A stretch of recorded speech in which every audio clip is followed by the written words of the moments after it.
बिस्मिल्लाहिर्रहमानिर्रहीम। इय्याक नअबुदु व इय्याक नस्तईन। कल हमारे केस का जो हमारे ख़िलाफ़ झूठा मुकदमा बनाया हुआ था, 9 मई का बयानिया था,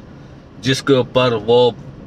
उस वक्त की हुकूमत और तमाम अदारे हमारे कायद इमरान खान के ख़िलाफ़ थे, और ऐसे झूठे मुकदमात सैकड़ों की तादाद में बना दिए गए।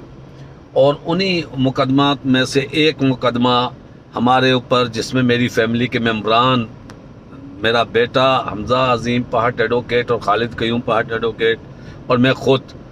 और हमारे साथ शाह महमूद कुरैशी साहब हो गए, डॉक्टर यास्मीन राशिद साहिबा हो गई,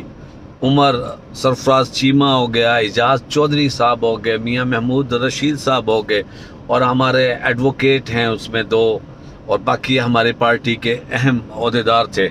जिन्हें भी इस केस में मुलव्वस किया गया। और हम 14 मुल्ज़मान के ख़िलाफ़ जो सरकार ने गवाह पेश किए, वो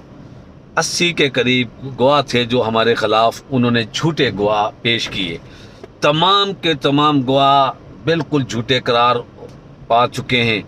और उनमें से एक जो तफ्तीशी मेन गवाह था, राना अब्दुल मजीद, जो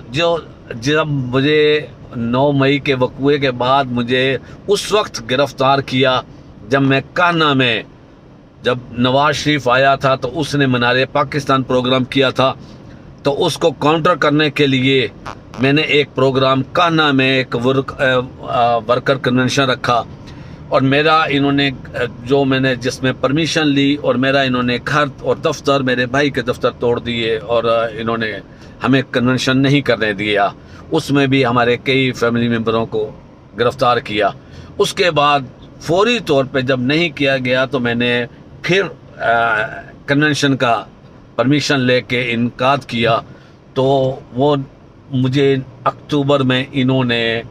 घर से गिरफ़्तार किया रात को, और मेरे बेटे को और मेरे भाई को, और हमें उस राना अब्दुल मजीद, जो कि इस वक्त एहराम बांधकर काबा में तवाफ़ कर रहा था, तो उसको लिंक किया गया कि उसके ऊपर क्रॉस होनी थी। तो उसने कहा था कि भी मैं जो कहूँगा मैं वो सच कह रहा हूँ, मैंने बयान अपना देना है, मैंने ना कसम खानी है ना हलफ देना है। और उसको जब बताया गया कि तुम ये हलफ दो कि तुम जो कहोगे सच कहोगे, सच के सिवा तुम कुछ ना कहोगे, अगर तुम झूठ बोलो, कोई बात छुपाओ तो